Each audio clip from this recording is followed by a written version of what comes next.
Hi hello అందరికీ. ఇవాల్టి మన రెసిపీ పొన్నగంటాకు పెసరపప్పు తాలింపు.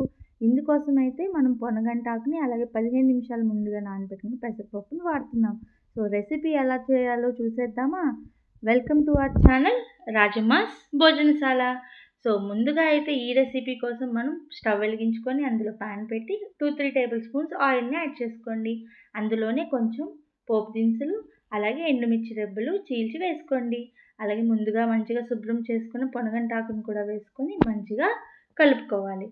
ఇలా కలిపిన పొనగంటాకులోనే మనం ముందుగా నానబెట్టుకున్న పెసరపప్పును కూడా యాడ్ చేసుకోవాలి.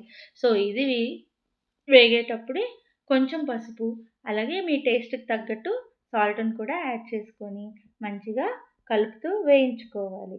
ఇది వేగేలోపు మనమైతే ఒక పొడిని తయారు చేసుకోవాలి. అదేంటి పప్పుల పొడి అందరికీ తెలిసిందే, కానీ ఈ రెసిపీని మళ్ళీ మన ఛానల్లో ఒకసారి చూసేద్దాం. ఈ పొడి కోసం 10 వెల్లుల్లి రెబ్బలు, 5-6 ఎండుమిర్చి అలాగే తినే శనగపప్పు కొంచెం వేసి పొడిని పట్టుకోవాలి. ఆ పట్టుకున్న పొడిని ముందుగా వేయించుకున్నటువంటి పొనగంటాకు పెసరపప్పులో యాడ్ చేసుకుంటే అంతే, ఎంతో రుచికరమైన పొనగంటాకు పెసరపప్పు తాలింపు అయితే తయారైపోతుంది.